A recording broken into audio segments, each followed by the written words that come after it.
so proud to say I won this state in a landslide. We won it by so much. And remember, I had the couple of little statements, too big to rig, make it too big to rig, because these people cheat like hell. They cheat like hell, but we won it by a lot, and maybe we should run again. Should we run one more time? I'd like to do that. But I got more votes than any candidate in the history of Pennsylvania. Can you believe that vote? You would have gotten more. And today I'm especially honored to be here in the place that builds some of the toughest vehicles on the road, Mack Trucks. Mack Trucks is doing a great job. We have all of the Mack people, the chairman, we have the whole group of here, all the leaders, the big guys. They're trying to get a contract for 15,000 trucks. 15,000. I said, that's a lot. I said, how many are you looking for? 10, 15? No, 15,000. So that's a lot of trucks. For more than 100 years, this legendary company has been making trucks right here in eastern Pennsylvania, building the heavy-duty machinery that keeps our economy rolling, our factories moving, and our industries rolling all across the nation.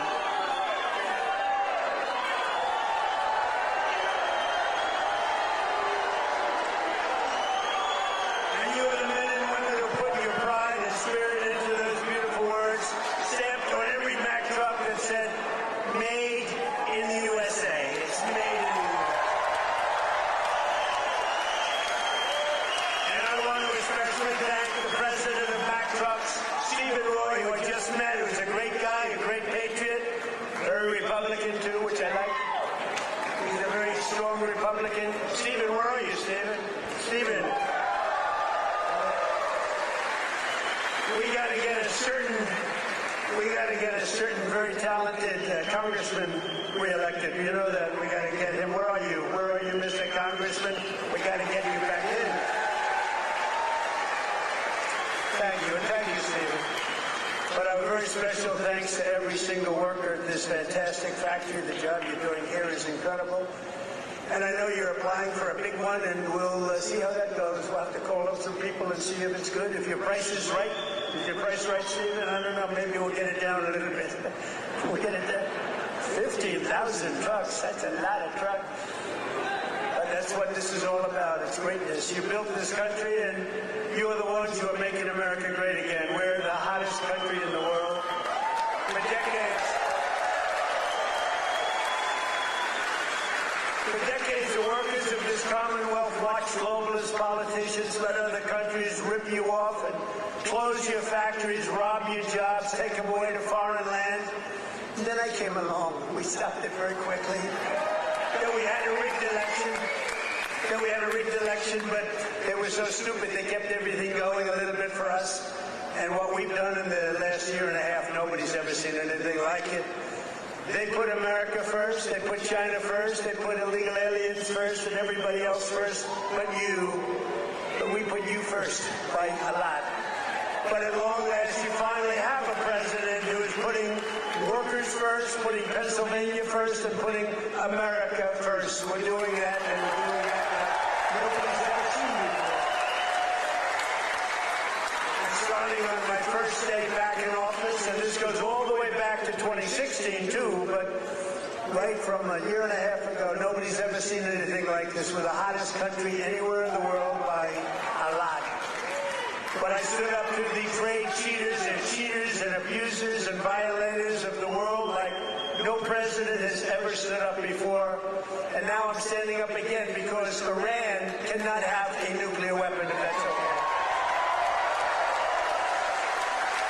And we're doing quite well. I placed 50% tariffs on foreign copper, aluminum, and steel so they couldn't come in and steal your jobs. And sometimes even more than 100% tariffs.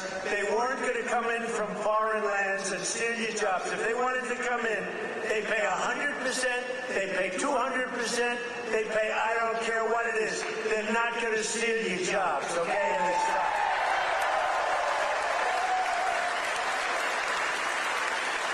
And right now we have more factories being built, and I mean car factories, AI factories, factories of every type that we've ever had history of our country by 3 times. That's because they didn't want to pay the tariff. How don't you pay a tariff? You build your factory here and you hire American workers. It's quite simple, actually. But as you know, I placed a 25% tariff on foreign automobiles, and very importantly, I posed a 25% tariff on medium and heavy-duty trucks, so that Mack truck could do very well with this factory in Pennsylvania. But all American roads will be filled with American trucks very shortly. Very few people are able to compete with us anymore. They used to rip us off. It was like we were a bunch of babies. American labor worked with us, too. I just met the head of your unions, and they've been terrific. They work with us, and they're fair. They treated us good. Maybe we can negotiate a little bit tougher. Where the hell are the union guys? Those guys are great. They're great. There they are. I want to just say hello. We gotta make sure you vote for our congressman here. I'm not doing this for my help. Music. We even have music. Within a single year of taking office, I slashed trade deficit with China by the largest amount in the history of trade. And we, by the way, have the biggest trade deficit cut in the history of our country, 67%. Think of this. We had a trade deficit. We cut our trade deficit. If you're a president and you cut it by 1%, they say, oh, you're doing a great job. 2%, you're a genius. I cut it by 67%. That's why you have all of these factories being built. They'll soon be opening. They're already opening. But when those factories are opening, I don't know what you're going to do. You're going to negotiate very good salaries, that I can tell you, because they need you. In many ways, they need you more than you need them. American exports to the rest of the world are up by $150 billion. You hear that, Bo? It's not bad. You're going to wrestle a long way to make that. Bo is going to have to win a lot of tournaments to make that money. Think of it, $150 billion up. We never had that. We always have losses. We take in much more than we send out. Now we're up $150 billion, and that's nothing, because when all these factories are opening up, Mr. Senator, another great one, what a great senator you have. Did you fight hard? David, did you fight hard? He was with me, I think, every stop. I said, where the hell is David? He's right there, sir. And he's working hard, and he's a great guy, and he's working very hard for you. But a short time ago, we were a dead country. We were laughed at all over the world. We were a dead country. People were laughing. They were saying, what the hell happened to that country? The King of Saudi Arabia said it 2 years ago. I was over there. He said, you know, sir, 2 years ago you were a dead country, and now you're the hottest country anywhere in the world. It's true. And we're hotter now than we were then.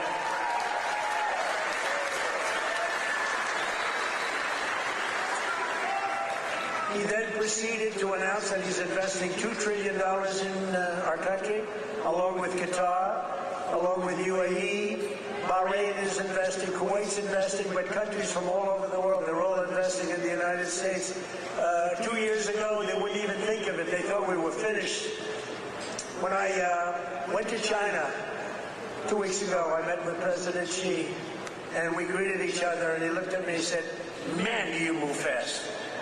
Because they thought they had us, but now it's really the opposite. We are doing numbers that nobody's ever seen before. But as you know, we just achieved a historic peace agreement with Iran to end the conflict in the Strait of Hormuz. And by the way, yesterday, 19 million barrels of oil flowed out of the Strait of Hormuz. A very beautiful.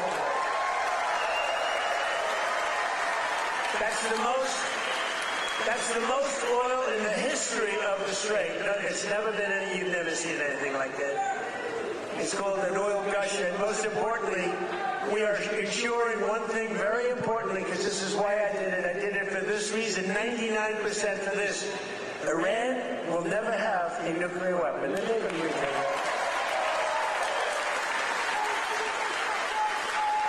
But remember, this wasn't easy. We had 47 years worth of presidents, and other people, other countries too. We're not the only one that never did anything.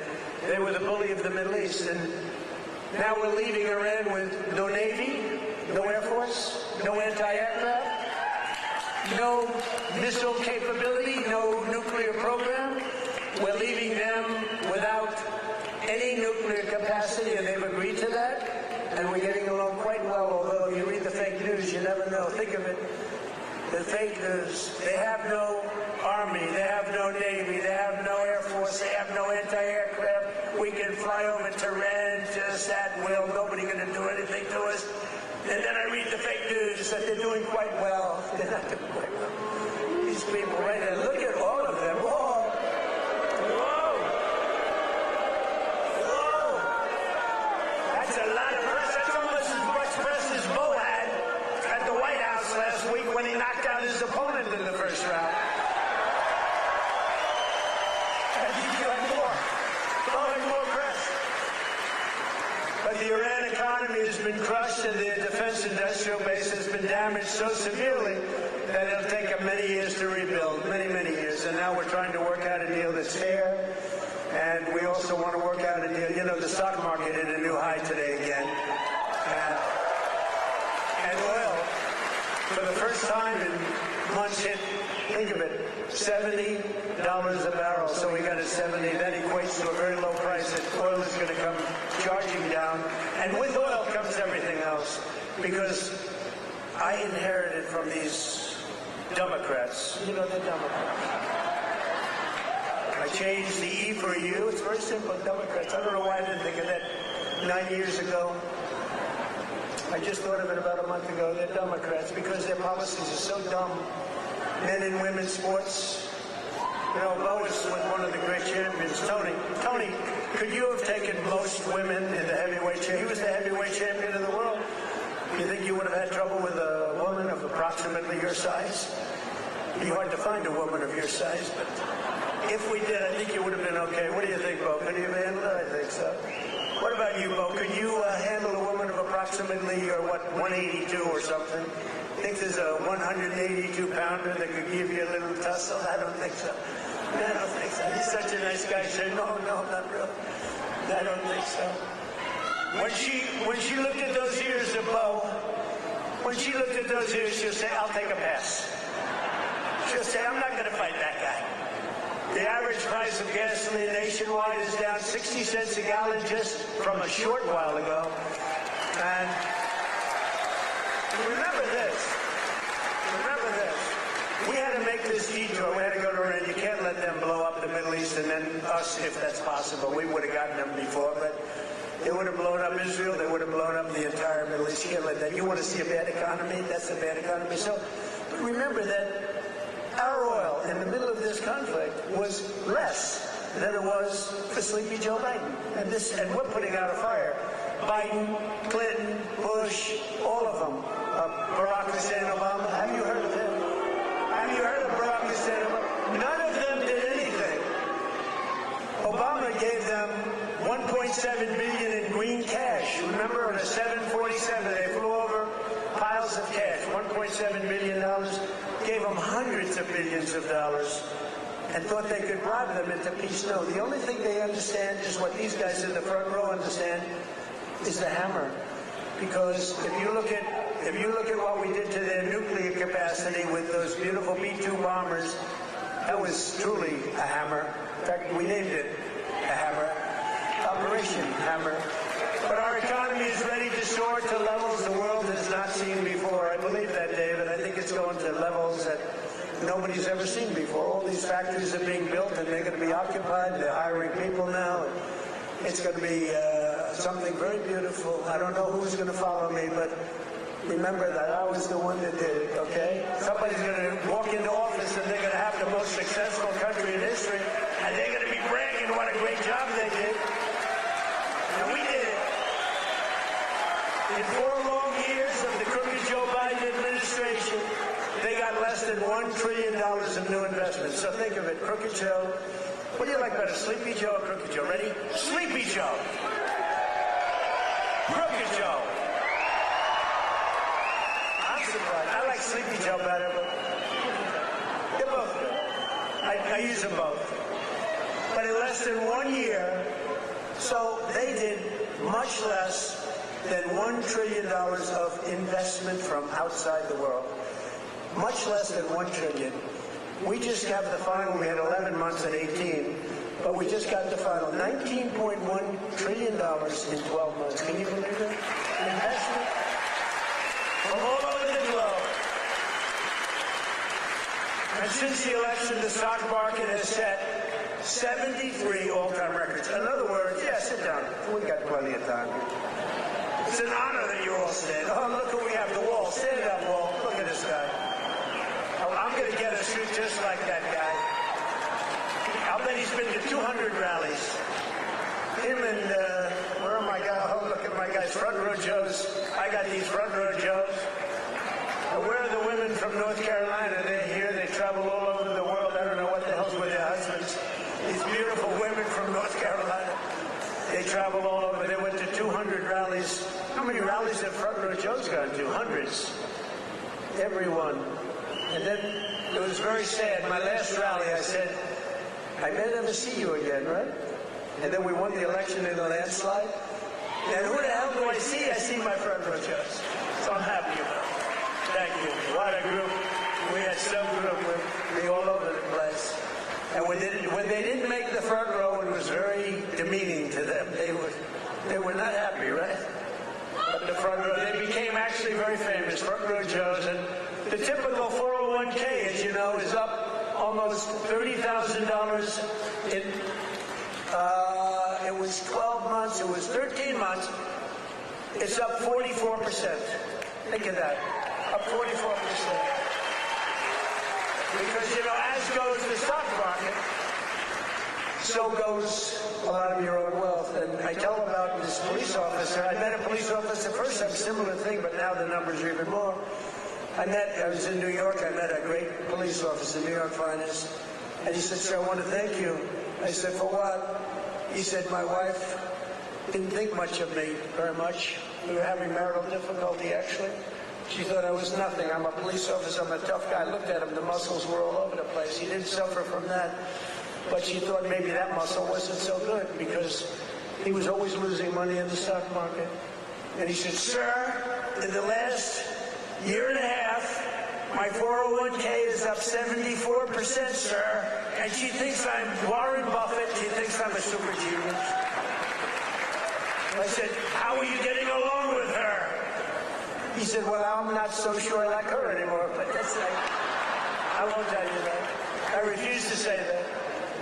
He's getting along just fine. But a lot of people have come up to me, David, and they thank us 401ks, you know, the stock market. Who has a 401k here? A lot of people. More Americans are working today than at any time in the history of our country, and we've created over 32 now. Think of this. 32,000 new jobs just starting in Pennsylvania alone. David, you have to get credit for that. And in the last few months alone, we've added 2,600 Pennsylvania manufacturing jobs, and that number is going to go much, much higher as the factories start to open. Because right here in Lehigh Valley, Eli Lilly has just announced, great company, by the way, drug company, a $3.5 billion investment in a brand new state-of-the-art manufacturing facility right down the road. That's going to create over 1,000 jobs, just that one. Nokia is investing $30 million to expand its semiconductor testing and packaging operations, thousands of jobs. And B. Braun has announced a $20 million expansion of its medical device manufacturing operation in Allentown. I love Allentown. That votes for me, which is the entire state of Pennsylvania, the entire Commonwealth. Never make the mistake of using the word state. Well, I'm not sure that people care, but the Commonwealth of Pennsylvania voted for us at levels that nobody's ever seen before, David, and you too. And we're proud of you because you had guts. This man had guts. He lost one time to a tough candidate. And he did it again to a tougher candidate, and I tell him if he didn't win, his wife, who's a beautiful woman, would have left him. I'm telling you. Dina, she would have left him. So he had great courage to do it a second time. He was a very successful guy. He ran. Stand up there. She would have left. I was so worried because he's a friend of mine, and that was a tough race. You know, he was running against a guy 24 years, and his father was in for like 30 years. That's a long time, and he had to beat him knowing the pressure. That's called pressure. Knowing his wife was gone if he didn't make it. She was gone 100%. But he's married actually to a terrific woman. She probably would have stayed. I'm not 100% sure. And last year I saved a great American company, U.S. Steel, and we're keeping its headquarters in Pennsylvania where it belongs. And $17 billion has been invested by a great company in saving U.S. Steel. They were gone. I think they were closed up and they were ready to go. And now they're building factories like nobody's ever seen. They're expanding the operations and building a couple of brand new steel plants. They're up to over $17 billion, which is a lot more than they even told us, because they've fallen in love with this Commonwealth. They've fallen in love with your whole area, the people. I think they've fallen in love with the people more than anything else is what they told me, because they've done more than they said they would. And thanks to our great Republican majorities in Congress last 4th of July, I proudly signed the largest tax cuts in American history. We gave you the biggest tax cuts in American history. Not bad. Not bad. We delivered no tax on tips, no tax on overtime, and no tax on Social Security for our great Pennsylvania seniors. No tax. And our tax cuts are projected to boost take-home pay for Pennsylvanians by an average of more than $10,000 a year per household. That alone should win us the midterms. We got to win the Musa. We got to win the midterms. Musa's another great guy. Stand up, Musa. Been with me forever. He was thinking about running for governor. I think he would have won, but he was thinking about running for governor. And they said, I want you to stay in Congress. I want you to stay. And we appreciate it. You've done a great job. But always remember, every single Democrat in Congress voted against our tax cuts. So think of it. All of those tax cuts and many more, they want to raise your taxes, not lower them. They voted against tax cuts. You know, all my life, I sort of been political in that I found it very interesting. I was a very successful real estate person, but I love watching politics. And my whole life I watched politicians say, we will cut your taxes, we will cut. I never heard these people say, we will raise your taxes. This country has gotten very strange politically, especially with all the communists that are up for election. You know, you have communists. These aren't socialists, these are communists. And they're all up. How about the guy in Maine? He's got the Nazi stickers. He's got the whole deal, and they're trying to say that's a. So, for 8 years, 10 years, they said Trump is a Nazi. Now they can't say that anymore because they have a guy with a tattoo on his chest. Unbelievable. But they voted against no tax on Social Security. They voted against no tax on tips. They voted against no tax on overtime, and if they got into office, you will have all of those taxes and all of that money that you're saving, including the big savings on Social Security. It's going to all be terminated. You're going to have to start paying it. They want to pay it. I don't know what's wrong with these people. They voted in favor of the estate tax or the death tax on your farms and your businesses. You know, farmers and small business people, they love their children. If they love them, it's great. Most of the people love them. Some can't stand, or people that can't stand their kids are not going to leave them 10 cents. But if you love your child, you want to leave your farm, especially for these farmers, it's born in them somehow. They want to have their children on the farm. The children don't want to leave, but sometimes they're land rich and cash poor. You know, I've known that expression too. I've oftentimes been land rich and cash poor. It's not a good period of time. And you die and you have an estate and they tax you at 40, 50, 60%.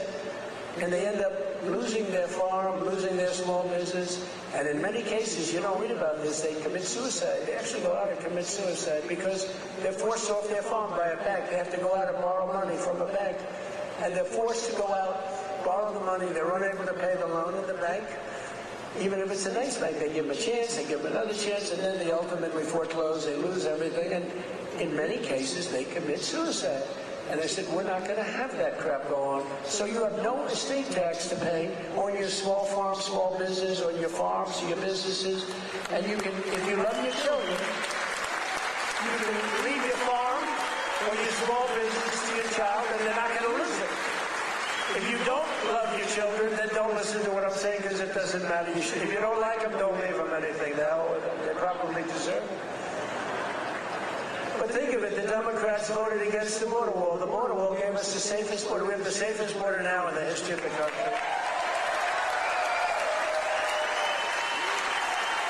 They voted against voter ID. You know why they voted against voter ID? Because they want to cheat. There's only one reason. Mr. Wall, right? Correct. Where do I get that suit? One day, I don't know if it's very presidential, I'm going to walk up in a suit with the design of the wall on it. I don't know. What do you think? I already have it. I have a very elegant wife, and she says, darling, please, don't dance. It's not presidential. I said, but the people love it when I dance. And she said, please, the men and women's sports, please don't do the weightlifting thing. And don't do the swimming thing. You know, the weightlifter where he goes up and the record stood for years and years. And this young lady, she's trying out for the Olympics and she's going to do it. And the record stood for 19 years, and they put an eighth of an ounce on one side, an eighth of an ounce on the other. Now, you have to understand, Melania, who's now a movie star, she got the #1. Can you believe she hit big? That's not good. There can only be one star in a family, please remember that. But they put a little eighth, like a feather on one side, a little bit, just to break the record.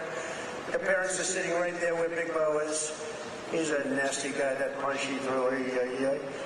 Got to be very nice to Bo. Got to be very nice. Got to make sure he's never angry at me.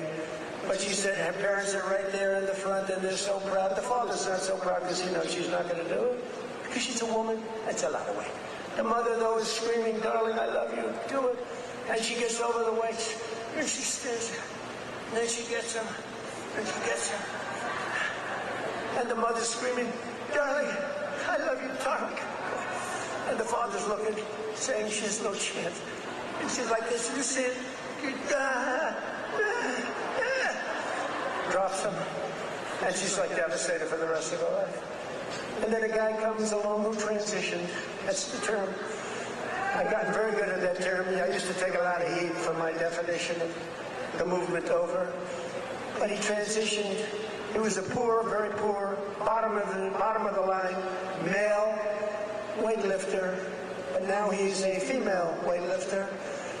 And he looked at the amount. I think it was like 210 pounds or something like that. Well, that's a lot for a woman, but not that much for a man. You could do it with one hand.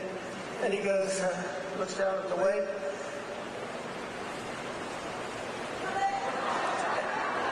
I think he did a few things for emphasis. And he won the medal. And everyone said, oh, isn't that wonderful? Are we crazy? Men should not be able to participate in women's.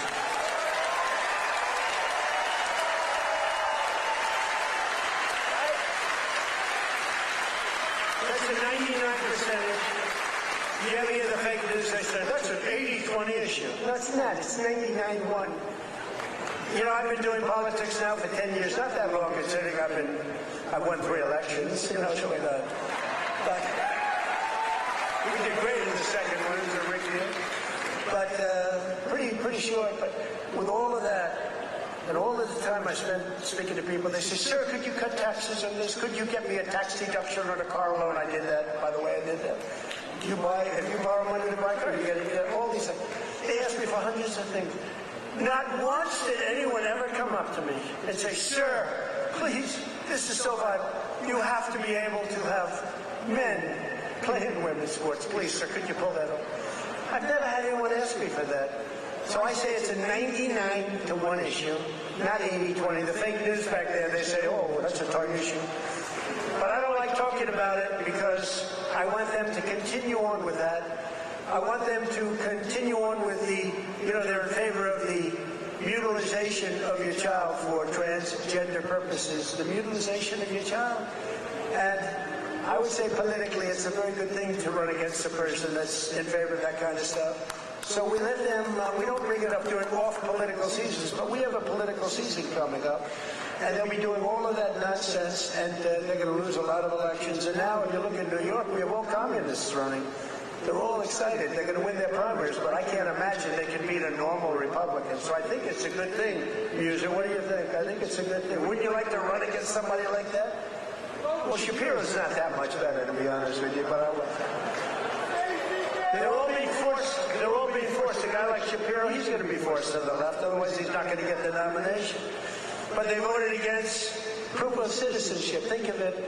We'd like to have proof of citizenship. You walk into the voting booth. Would it be okay, sir, if I looked at you and said, how dare you ask me for my citizenship? You know, in California, if you ask that question to a voter, you are criminally liable. In other words, they can put you in jail. If you say, sir, do you have proof of citizenship? They put you in jail if they ask that question. You're not allowed to ask that. Did you know that? It's the craziest thing I've ever seen going on. Hey, did they screw the kid, Pratt? Boy, he's leading, and all of a sudden he's lost. And it was sort of interesting. The election, you ever see an election where they're 2.5 weeks in?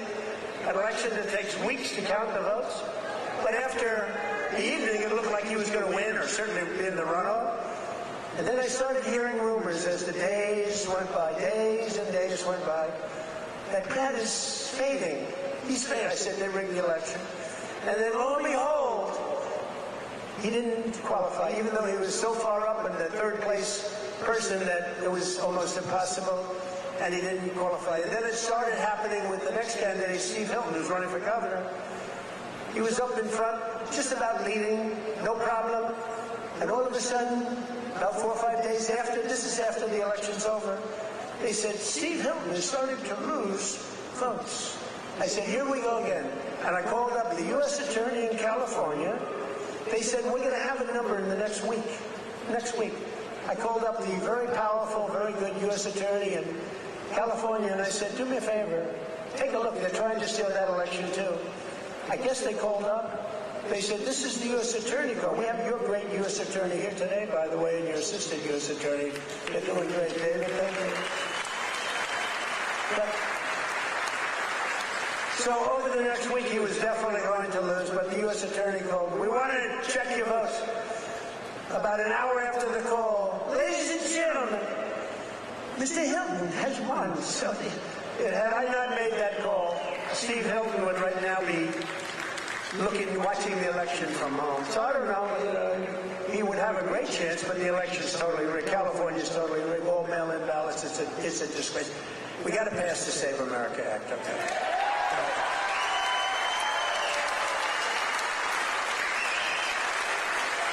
You got to pass Save America. You need. Please, guys.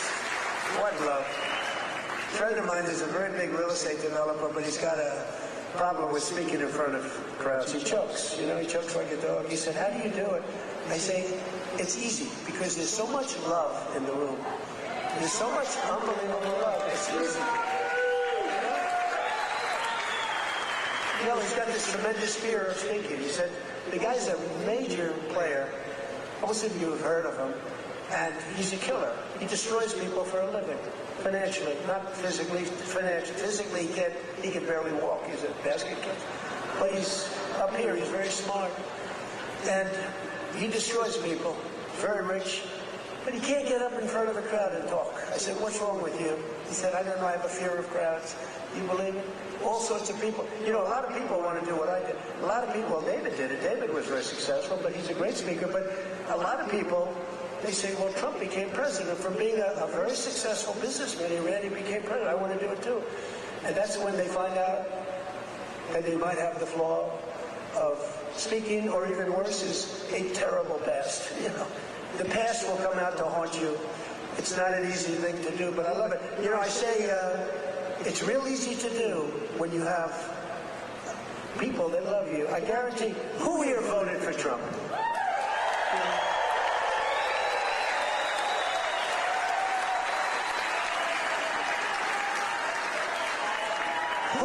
Who didn't? What? This is dangerous, so don't raise your hand. Think you're going to be cute, because you might be a big problem, and they'll blame me for causing problems. Who did not vote for Trump? Young man, he wants to be. He's a young man. He thinks he's being cute. As he gets pounded on. No, he just said, no, I did. I was the first. He said I'm the first to elect. But the Democrats voted in favor of Iran having a nuclear weapon, and they voted against military spending. But I overrode that. Let me tell you, if the Democrats get in, your 15,000 trucks that Mr. Roy is looking to get are dead. They're not going to have 15,000. They're not going to have 15 trucks. They'll be back to the number I originally guessed, right? How many are you making? 15? 15,000 trucks will be down to nothing, zero. And they'll make you put electric on it, you know, electric, so that when you're in the middle of a jungle someplace and you need a charge, where's my charging booth? As opposed to carrying a nice tank of diesel on your back, throwing it in and taking off, right? Where's my charging booth, they'll be saying? They created we created the strongest military in history, and you see that with Venezuela, one-day operation, like, right? With their army. And now we're making a lot of money with Venezuela, and Venezuela's doing great also. It's a happy country now. But it took us exactly 48 minutes to win that war. We're the greatest military in the world, 48 minutes.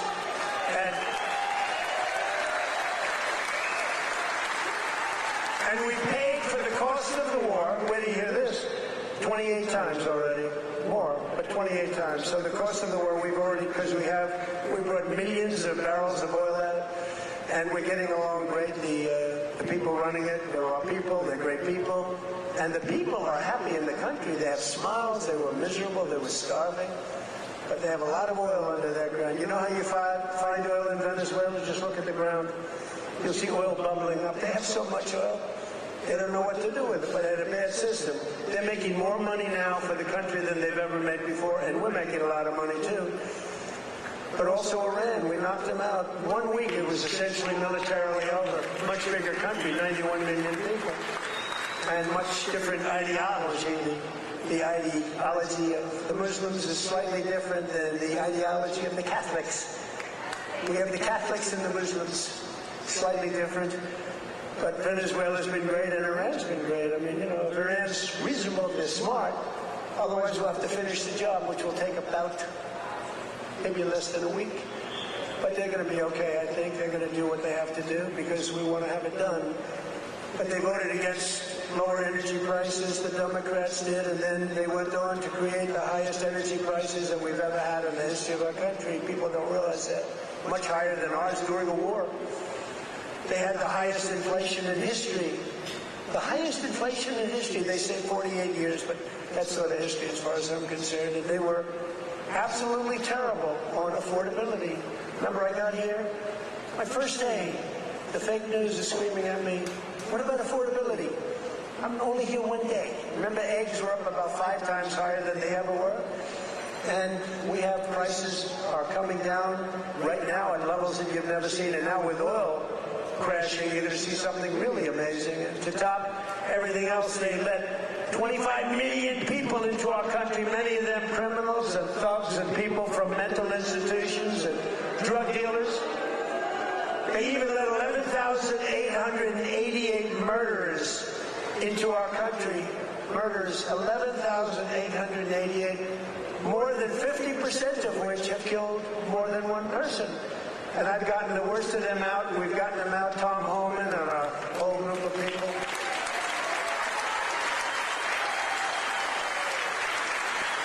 But the Democrats want open borders, and they want them all to come back in. You can imagine that. The people of this Commonwealth will never let that happen again. What they allowed to happen to our country, we can never allow to happen again. As an example, the war with Russia and Ukraine would have never, ever started if I were president. We can never let elections get rigged again. But we're pleased to be joined today by one of those Pennsylvanians who's benefiting from the historic tax cut, Sergeant Sam Elias, with the Bethlehem Police Department. Is a great guy. Sam works the night patrol so that he can help his wife take care of their 6 beautiful children during the day. And I'm told the youngest is named Melania. Can you believe that? The name Melania. Where did you come up with that one? After our great First Lady. So Sam is taking home thousands of dollars extra because of no tax or overtime. And Sam, you want to come up and say a few words? Come on up.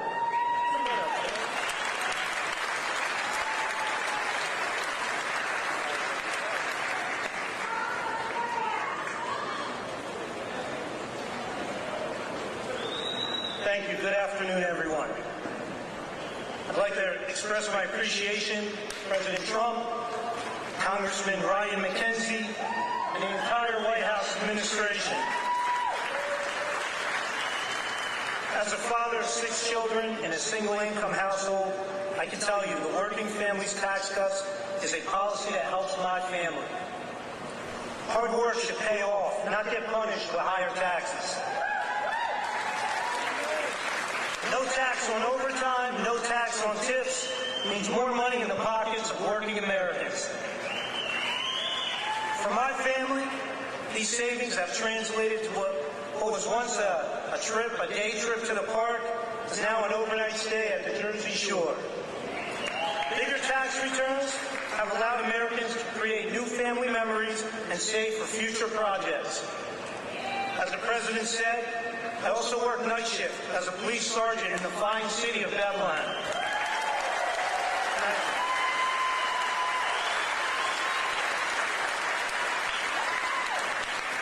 A shortage in police recruitment has left our department depleted of officers. Our officers get called out for overtime to cover these shortages. Some pay periods, officers are working over 40 hours of overtime. That's why I'm grateful for no tax on overtime. Thank you, Mr. President.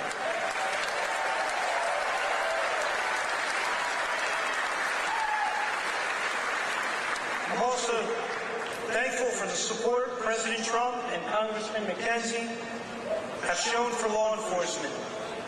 You understand that communities thrive when we invest in public safety. Congressman McKenzie has stood strong with public safety and working families. And that's why he's been endorsed by the brothers and sisters of Bethlehem FOP Star Lot 20.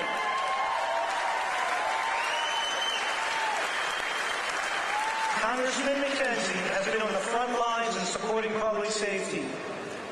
He secured $700,000 for the Bethlehem Police Department for much-needed technology and equipment upgrades at our police department, along with bringing home $1.6 million in funding for volunteer firehouses and infrastructure.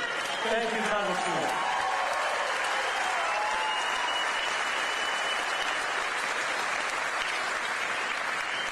I'm a very grateful American, a son to Lebanese immigrants who came to the United States 50 years ago in pursuit of the American dream. My 80-year-old father is here with me today.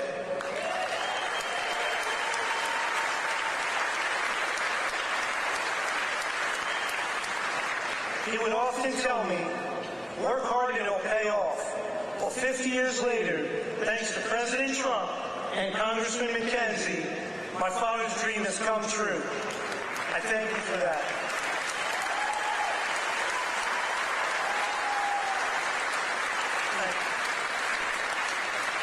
Additionally, thank you to President Trump and your entire administration. After more than 50 years, the Lebanese people finally have an American ally who advocates for a sovereign and independent Lebanon governed by the Lebanese people. Thank you for that. Mr. President, you have the support of almost 20 million Lebanese people worldwide.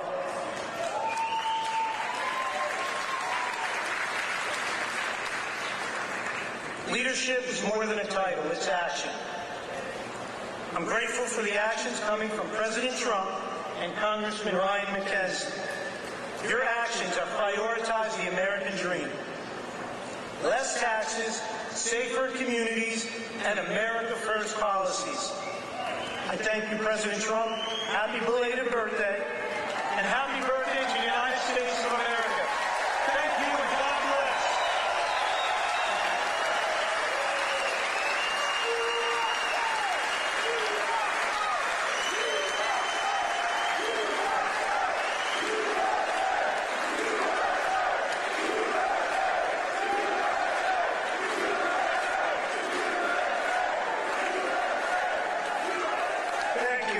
I looked at all these pages. I said, oh, we're in trouble. But you know what? That was good. That was a good job. I was a little worried when I saw the pages at the page. Very good. Great job. Sam, where's your father? Hello, Bob. How are you? Got a good boy. Got a good boy. Yeah. Taking care of your people. So our administration is also delivering one historic win after another for another group that works a lot of overtime, and that's our great auto workers. We have a lot of auto workers in here today. And just as I promised, the UAW workers, and we did great with them. You know, Republicans, I don't know, for whatever reason, they don't do like I do. But in the campaign, I ended Biden's insane electric vehicle mandate, that crazy mandate, which meant that in a short while all cars had to be all electric, and many of them would be built in China and others in foreign countries all over the world. That's what was going to happen, and I stopped that. I ended it in my first week in office. I ran on it. And you know what? If you like electric cars, I think that's great. I wouldn't say Elon was thrilled with what I did, but he understood that.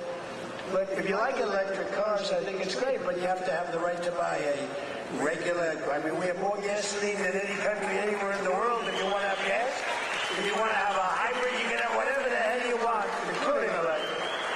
But I terminated Biden's disastrous fuel emission standards that would have crushed Mack trucks. Mr. Roy, your company would be crushed if I didn't do that. You wouldn't be bidding on anything, neither would anybody else.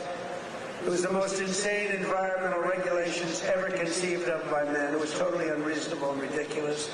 And you can sell trucks for much less money that are now much better trucks that work, that actually work. And we made interest on auto loans, fully tax deductible, but only if you buy a car that is made in the USA. Otherwise, we're not interested. And I say to the auto manufacturing business in America, we have more auto plants being built today than we've had in 60 years, and I think maybe ever. And bigger and better. They had a big one in a certain state that I love also. I love a lot of places. And they took out this old plant, but it was big. And I said, did you redo it yet? They said, we're not redoing it. We're ripping down and building a brand new one, a beauty. You know the one I'm talking about, Dave. But we're pleased to be joined today by Pat McHugh, a Marine Corps veteran, a great guy, who spent 28 years with Mack trucks, and he leads the camp assembly and serves as new product line launch leader. It's a big deal.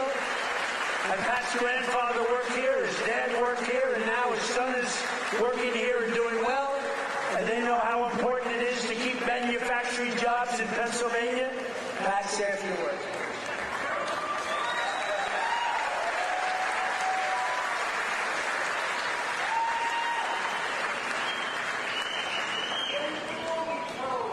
Wow. Good afternoon, Mr. President. It is a profound honor and privilege to have you here with us today to help celebrate the upcoming 250th birthday of our America.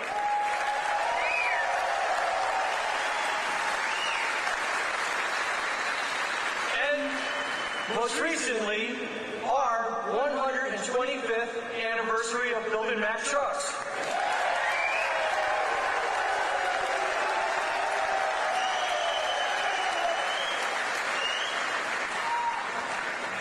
My name is Patrick McHugh Jr., and I am a proud Marine Corps veteran.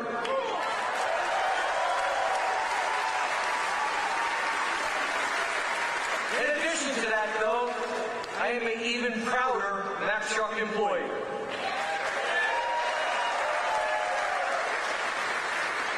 Standing here with me today is my father and my son, both Mack Truck workers. Together,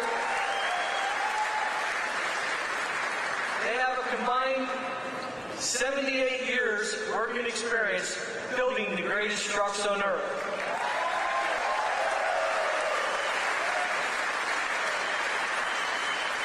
You can say Mack Trucks runs in our blood.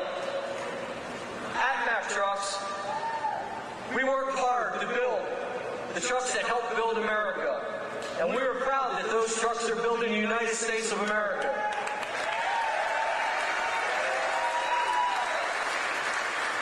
Along with our UAW colleagues, we're open for business, and we're producing the best quality trucks we ever have. On behalf of our entire team, we warmly welcome you to our plant, Mr. President, home of the finest trucks in America, built by the most skilled and dedicated workforce in the trucking industry.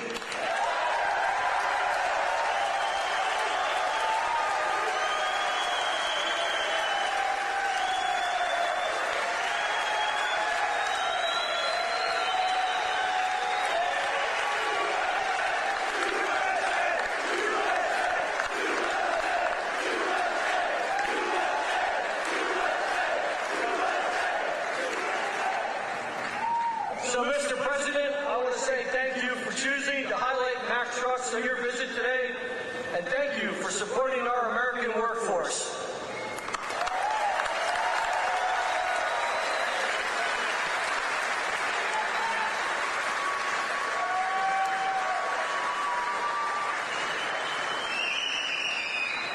Well, thank you, Pat. It's a good family. It's a good family. They're proud of your company.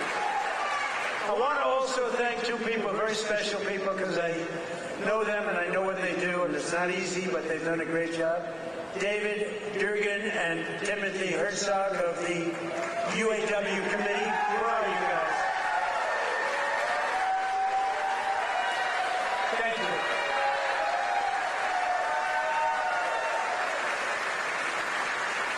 They do a good job representing you. Ease up just a little bit so they can get the contract. Just a little bit. Thank you, fellas. Get this congressman elected. That's what you got to do. But we're pleased to be joined also by Labor Secretary Keith Sonderling. Keith, where are you, Keith? Where's Keith? Hi, Keith. Good job. Is he treating you guys good? Is he all right? He better treat you good. A very special guy, somebody that everybody wanted. I have to tell you, everybody wanted him. He's some person who was actually an astronaut. He went out, he made a lot of money because he's smart, and he's now the NASA administrator. You saw that rocket 2 months ago up and go around the moon in record levels, the furthest any ship has ever flown, and come back, and he's working very heavily on the moon, but what he's done with NASA is amazing. And he's a very special person and a brilliant one, Jared Isaacman. Jared?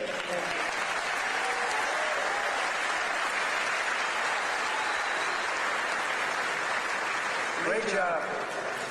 As well as, I introduced him a little bit only by the name David, because he knows me and I know him by David. But David McCormick is your senator, and he's a brilliant person, brilliant businessman.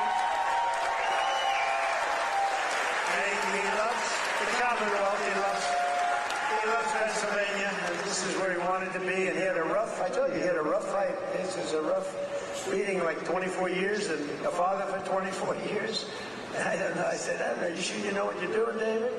But you won, and you won easily, and I'll tell you what, you have a great senator, one of the best in the country, so I just want to thank you very much.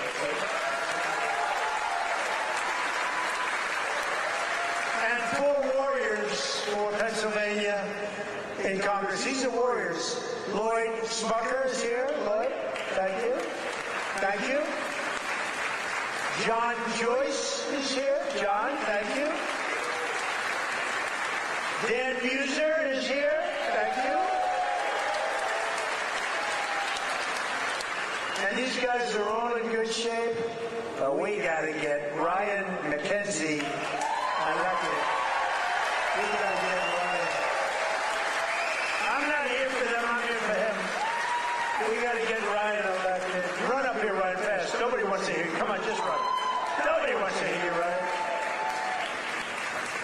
Do what David did. He'd go up for 1 minute. Thank you very much, everybody. It's nice to be here. And everybody thought he was the greatest speaker. Okay. Well, Mr. President, I can't thank you enough for coming here to the Lehigh Valley, highlighting the great men and women of Mack Trucks, doing all the work that you do in Washington, D.C. for our veterans, our first responders, and everybody across this country to continue to maintain America as the greatest country in the world. You are the president that is fighting for all Americans. Thank you for being here today.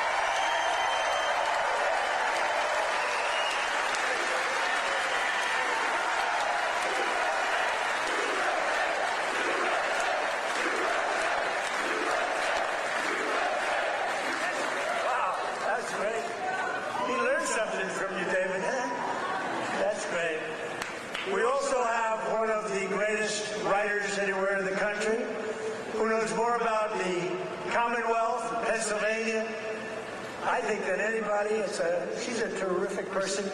Right from the beginning, she said Trump is going to win, therefore I like her. She said Trump is going to win in 2015. In fact, she wrote an article in 2014. She said this guy Trump should run.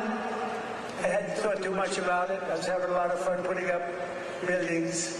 But she was very early on, and I don't think there's anybody that knows more about it. They used to call it the Rust Belt. I call it the Money Belt now. It's gone from the Rust Belt to the Money Belt.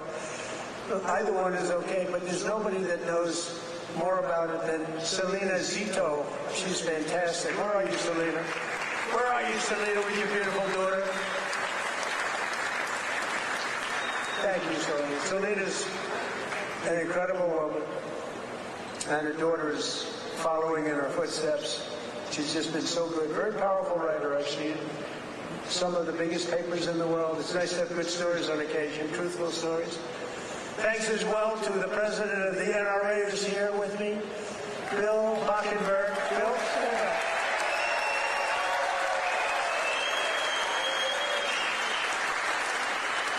And they always give me their endorsement because I saved the Second Amendment, and you think it's easy. On occasion, it was not easy, right, Bill? But we did it. We did it with your help. And we're doing a couple of other things, working with you and your people. But I think you've done a fantastic job. The NRA, everybody, they really have been. They've been with me right from the beginning. And Bill asked me would I support the national right to carry legislation. How do you feel about national right to carry?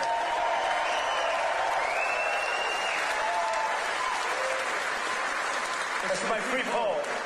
You know what that is? That's a free poll. I don't have to pay $300,000 to somebody that doesn't even do polling. You know, you give you phony numbers.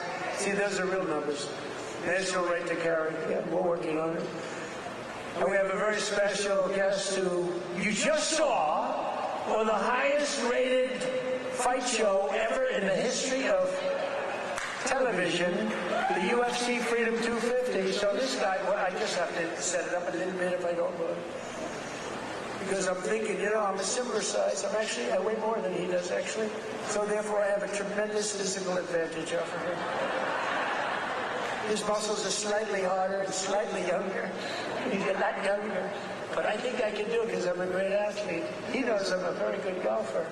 And I'm much better off on the golf course against him than I am with the wrestling, man. But he went virtually undefeated. I mean, he went 4 years. He was the top wrestler. His friend, Tony, who's another champion, I'll introduce you to, Tony. But these two guys were on the Penn State team. And Bo Nickel, I mean, you couldn't defeat the guy. And then he had every battle. I guess he was a 3 or 4 time All-American. But then he turned pro and he went to the UFC. Did you find them tougher? What? Yes, a little different. You know, a little different. But he's won just about everything. But he had a big fight last week with a lot of pressure, with the White House in the background. And he's a guy that I like. I met him a while ago. I looked at the ears. I said, man, this guy's a fighter. You can tell a lot by the ears. And he told me, no, he doesn't mind the ears. He likes them. It's almost a symbol. For great fighters, it's a symbol. That's why I'm worried about you, Tony. You have pretty normal ears. But I got to know Bo a little bit, and I got to root for him. And I almost felt like his father up there. His father's great, but I felt like his father, so I was nervous for the fight. And he was fighting somebody that Dana White, the great Dana White, is a phenomenal guy. He said, Bo's got a tough one tonight. I said, why? Why do you do that to him? Because if you lose at this night, it was the biggest audience they've ever had, by far. The whole world watched it. The people at the White House, we had 5,000 seats around the cage we built, and we had 100,000, more than 100,000 people in the park right next door. We had the largest television audience they've ever had, by far. They said, why do you have to give him such a tough opponent? He was pretty tough. But then it happened. So Bo is known as a great wrestler because he was the best wrestler by far in college. Nobody could beat him. And I figured Bo would be wrestling. But no, he wasn't wrestling. He was punching. I said, Bo, grab his legs and start wrestling. That's what you do. But he didn't do that. He didn't listen to me. And he got a shot off that was brutal. And in the first round, right, knocked him out. He was really knocked out. Great fighter. The guy was a great fighter. Is a great fighter. So I just want to thank, he's from Penn State. He loves Penn State. He is the NCAA wrestling champion. And just fantastic. And his friend, and you probably know, is also, I think you were roommates, right? That's a tough room. I wouldn't want to fight these two guys. Let's go pick on those two guys. I don't think so. But he was the heavyweight. And he lost a lot of weight. He weighed 35, 40 pounds. I asked him, how much did you wrestle? About 40 pounds heavier. In other words, you want to live, right? You decide to lose it. But he was also the champion, NCAA champion, and his name is Anthony Cassar. So come up here, fellas, because I want to just ask the audience a question. Come here, bud. So here's my question. If I work out for the next couple of months, really work hard, lifting those weights to it, and really work, could I beat Bo or Anthony in wrestling? You're very disloyal. You're very disloyal.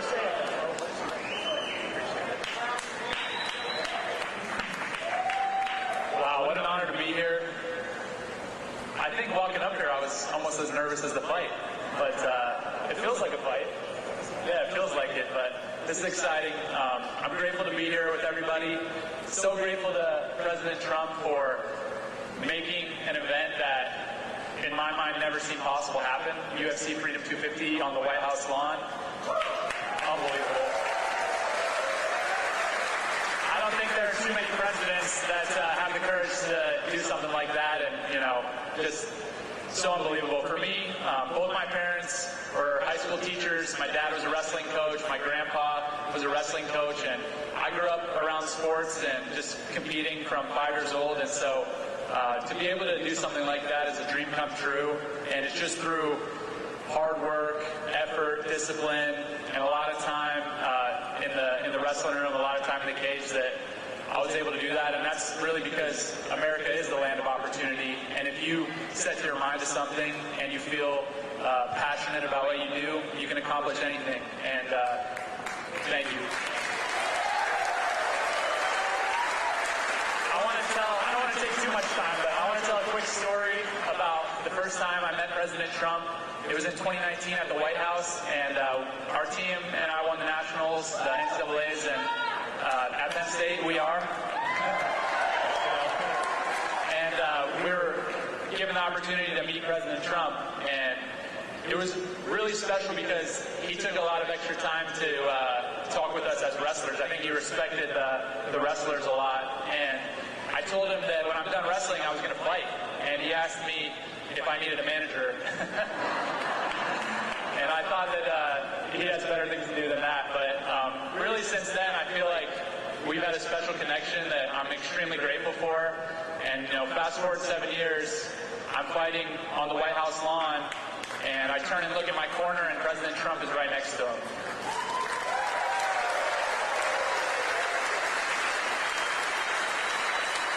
And so it really felt to me like he was in my corner. I know that was something that was just so special, and I feel like just incredibly grateful. And overall, the whole week of the experience, everything, the word that kept coming to mind and the emotion that I kept feeling was gratitude.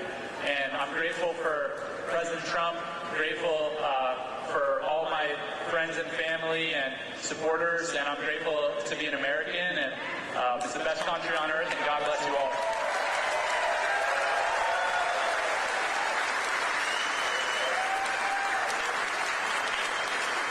How's everybody doing?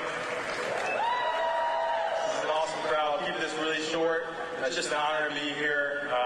But when I've been roommates since our freshman year at Penn State, and never could imagine this, but it's an honor to support Mr. President, this great nation, and the American workers that build the foundation of the United States of America. So as a small business owner, real estate investor, I just want to thank President Trump for the big, beautiful bill, all he's done for small business owners. And most importantly, I pray that God will continue to bless him and guide him to lead this great nation. And God bless all of us. Thank you.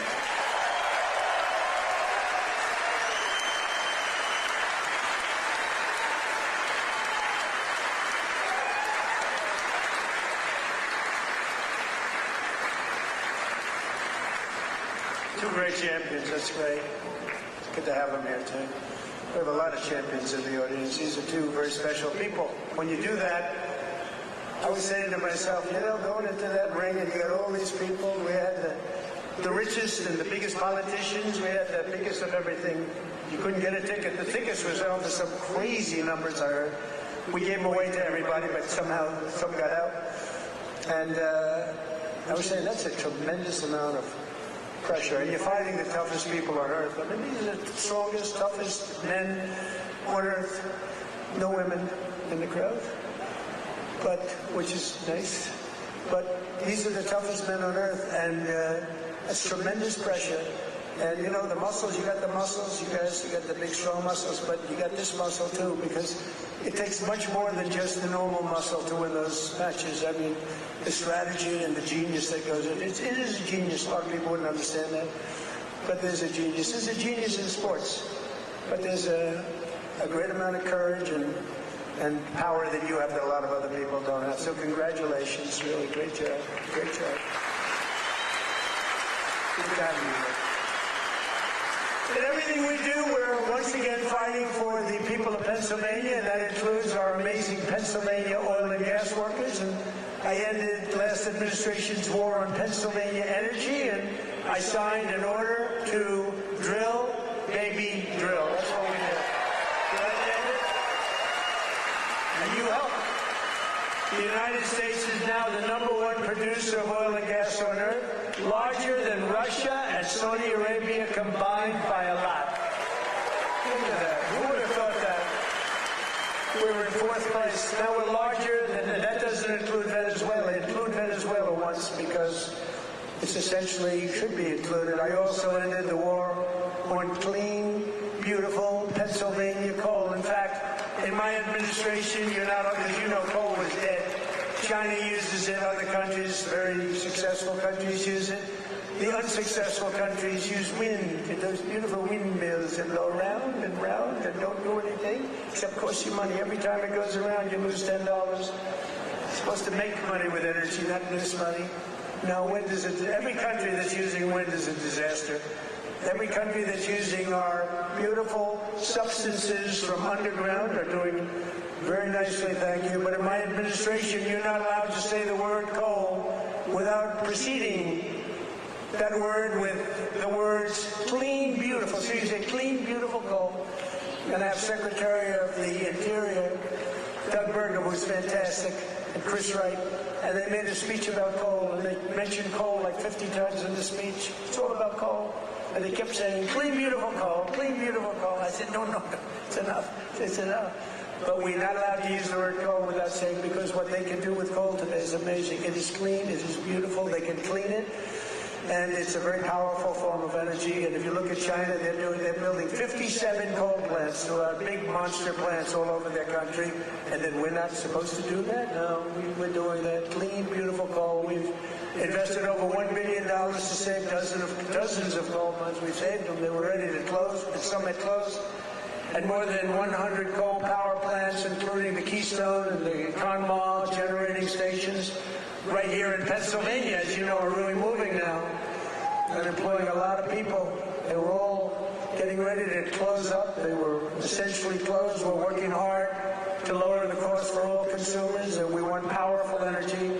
Under my administration, the most favored nation agreements on drug prices that we just did are delivering the largest prescription drug price cuts in history, with numbers like 400, 500, and even a 600% reduction from where it was. Think of that. That alone should win us the midterm. And the fake news back there refuses to talk about it because they know how good it is, because they can't produce it. They've been trying to do it for years. Favored nation. We pay the highest drug price in the world by far. As an example, for the fat drug, which Bo and Tony don't need to take, but a lot of people are taking it. Who takes the fat drug? So in New York, think of it, it was costing a fortune. Many, many times it was costing $1,300, and in London it was $87. And a friend of mine who's extremely fat, sloppy, but very brilliant. He's a brilliant businessman, but he's a slob, there's no question about it. Very neurotic person, which you need sometimes to be successful. But he called me up. He used to call me Donnie. Donnie! Now he calls me Mr. President. That's a sign of great respect. But he said, President, I just came over here and I bought, I won't say it was Epic or whatever the hell it was, but I bought the fat truck. I said, I didn't know you used it because it's not working. And I use him as, he's begging me not to use his name, so I won't. But he's a very successful, he's actually a pretty well-known guy, brilliant business guy, worth a lot of money. And he checked, he just, you know, he said, well, how come in London I just sent out and I'm paying $87, and in New York I'm paying $1,300? I said, because that's the way the prices are rigged. And it's rigged, the whole world is rigged against us. And I said, but you know what? You brought it out better than anybody can bring it out, because I've been looking at it. They all said it was impossible to do. And I went to the drug companies. I said, well, it's not going to be any more. You're going to raise their price a little bit. You're going to lower ours a lot, because the world is bigger than us. So it really worked that way. And they said, well, we'll do it. They were very unhappy, but they knew I wouldn't get it from the countries, because you had to get it from the countries. And I went to France. I said to a very nice man named Emmanuel Macron, I said, Emmanuel, you got to raise your prices on drugs. Of course I would not do that. Why would I do that? Because it's unfair. We're paying 10 times more than you, and you're going to have to raise them a little bit, and we're going to drop ours a lot. He said, no, I will not do that. I said, yes, you will. He said, I will not do that. I said, yes, you will. We're putting a 100% tariff on all wines and champagnes coming into the United States. He said, yes, I will do that. Okay. And I had the same conversation with Germany, with every country, with UK, every single one of them within 5 minutes agreed to do it. Nobody could believe it. And they agreed to raise their price, and we have gotten the biggest price reductions in the history of drugs, medical. Nobody's ever seen anything like it. So instead of paying $1,300, you'll be paying about $175. Nobody's ever done that before. And this is on many, many drugs. A pill that sells for $10 in London and selling for $150 in Texas, any place, it's all the same in the United States. They basically discriminated, so now instead of $10, it goes to $20, because again, the world is a big place. And we would bring ours down to 20, from like 150 down to 20. This is the kind of price reductions you're getting. Go to Trump.com, by the way. And I didn't name it. That was Bobby Kennedy that did it with Dr. Oz. Everyone thinks I named it. I did not name it, but that site is really real. And these are the biggest price reductions in the history of our country for anything having to do with drugs, prescription medicine. So that alone should win the midterms. And there's a real chance that they would end it, because they're totally controlled by these foreign countries, the Democrats. So starting next week, weight loss drugs will be available for just $50. Think of that. For seniors who previously had to pay $1,200, $1,300, $1,400, couldn't pay it. Think of that. Now, they don't want to write. Look, they turn the cameras off when I talk about it because they don't want good stuff for us, because they don't want us to win elections. And why, I don't know. Why they want to have people pouring into our country, why they want to have high taxes, why they want to have all of these problems that took place over the last 4 years in the last administration, one of the worst administrations in history. But the other ones wouldn't be much better because they have all of these crazy policies. They've gone communist. But just over 1 year ago, we inherited the worst border in history, but I quickly turned it into the most secure border in the history of our country by far. Almost nobody's able to get in. And in the past 13 months, and this is a chart kept by generally Democrat people, in the past 13 months, 0 illegal aliens have been admitted into the United States.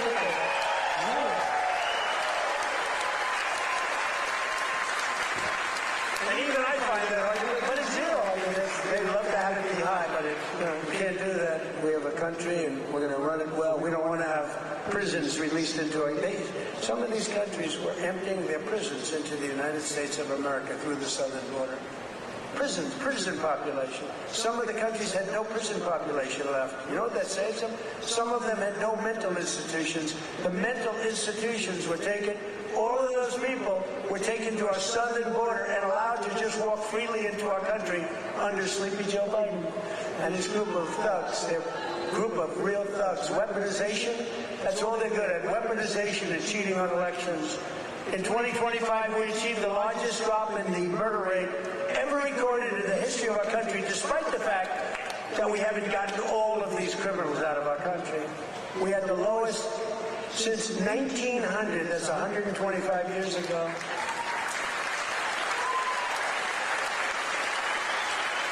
And we cut the flow of fentanyl across our border by 56%. That's a big number.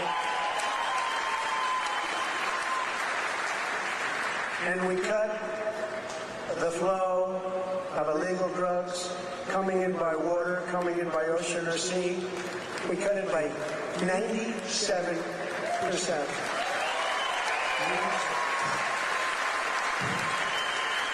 97%. It's very drastic, but people aren't traveling that way too much anymore.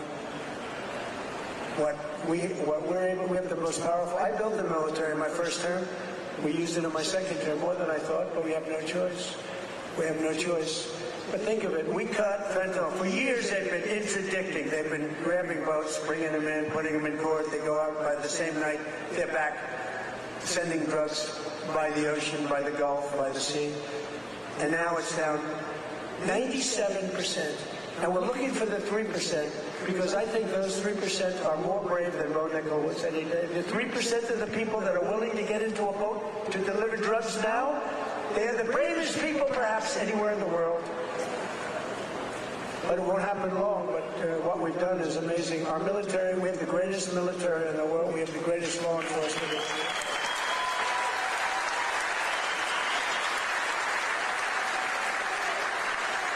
And we have the highest number of recruiting.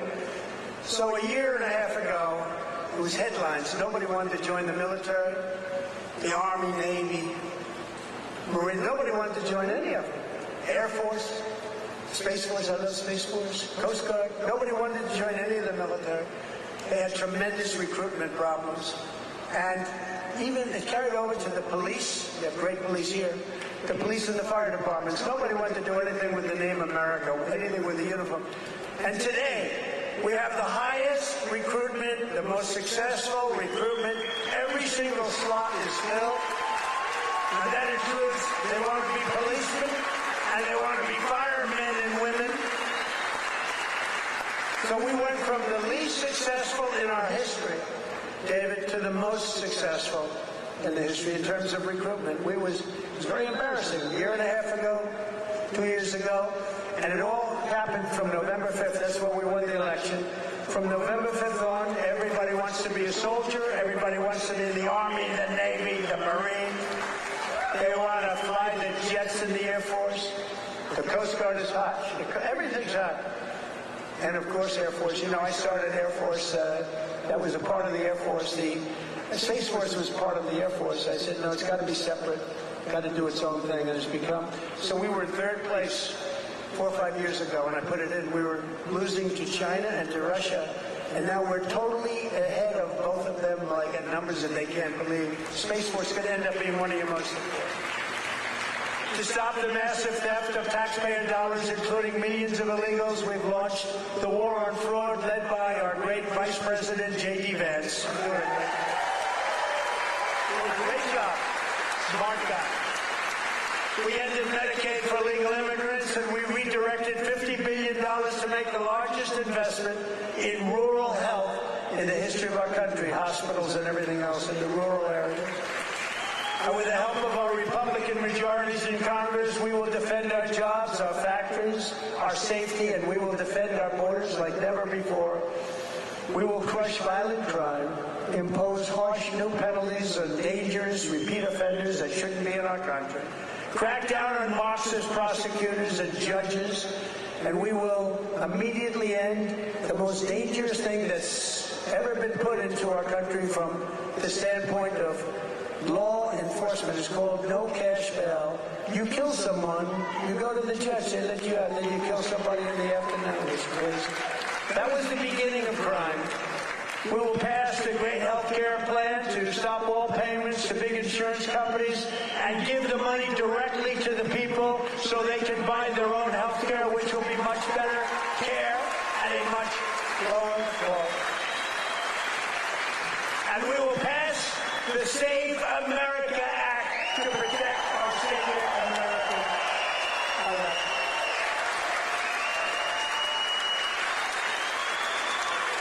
And in the Save America Act, it's very simple. All voters must show a photo voter ID. Very nice. May we see a picture, please?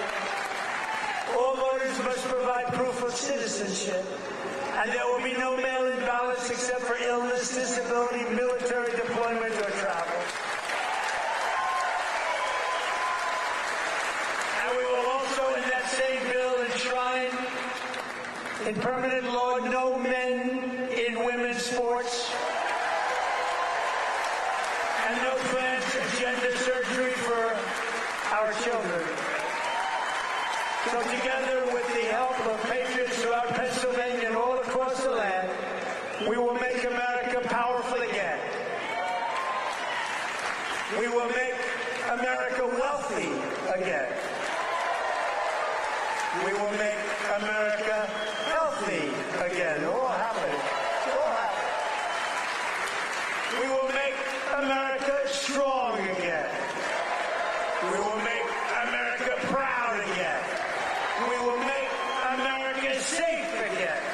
And we will make America